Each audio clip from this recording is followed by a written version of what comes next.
They called him a homeless man, but the letter in his pocket told a very different story. They found him early in the morning, just as Lagos was beginning to wake. Under the Carter Bridge, where the smell of damp concrete mixed with exhaust fumes and old dreams, a man lay motionless on a flattened carton. His body was thin, his clothes torn, his beard grey with dust and age. Some passers-by slowed down. Most didn't. In Lagos, death often competes with traffic for attention. The police arrived quietly. One officer knelt and checked for a pulse. He shook his head. "Another one," he muttered. They searched the man's pockets for identification. Usually there was nothing, no ID, no phone, no name.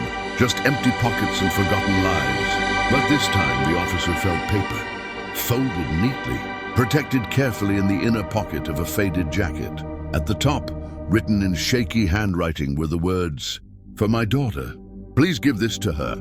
And beneath it, Zainab Abdul. Zainab Abdul was 23 and living in Surulere, struggling through her final year at a private polytechnic. Life hadn't been easy, but she was determined to build something better than what she'd known. Her father had disappeared when she was 7. No goodbye, no explanation, just an empty chair and a mother who cried herself thin. People talked. Some said he ran away with another woman. Others said he was involved in bad business and feared arrest. Her mother never defended him. Silence was easier than pain. Zainab learned early not to ask questions. The call came in the afternoon. "Good day, Ma. This is the Lagos State Police. We believe we have information regarding your father." She laughed, a sharp, bitter sound.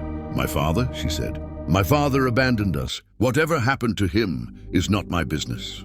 "Ma, please," the officer said gently. "We recovered a letter. He mentioned your name."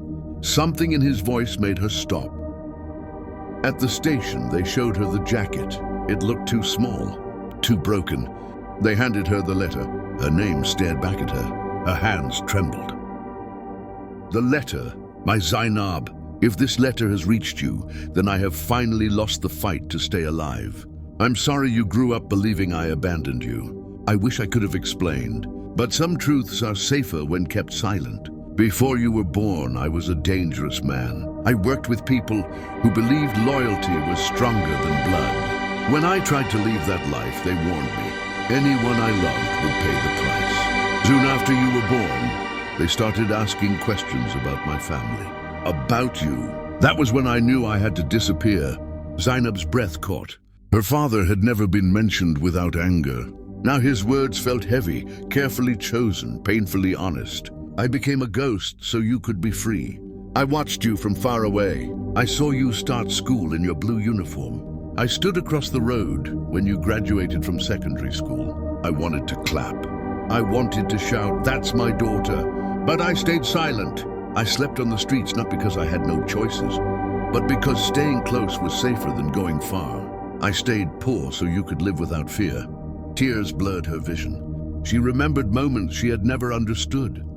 A man at the bus stop watching her too closely. A stranger who once paid her school fees anonymously. A shadow that always seemed nearby when life was hardest. "I'm sorry for the nights you cried. I'm sorry your mother suffered. Please forgive me for choosing your life over my place in it. Zainab, if the world ever tells you that you were unwanted, remember this. You were loved enough to be lost. Your father." The paper slipped from her fingers. She covered her mouth and cried, not loudly but deeply, like something breaking open after years of pressure. The truth comes home. When Zainab returned home, she showed the letter to her mother. The older woman read silently. Then she sat down and wept. "He tried to come back once," her mother whispered. "Men came asking questions. I begged him to stay away." Zainab felt anger, grief, and love crash together. All those years, he hadn't disappeared.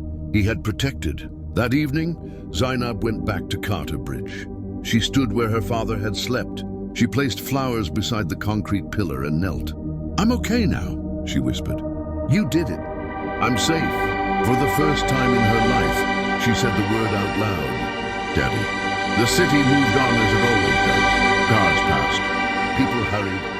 Life continued. But one forgotten man was no longer nameless. He was a father. A man who gave up everything so his daughter could live without fear.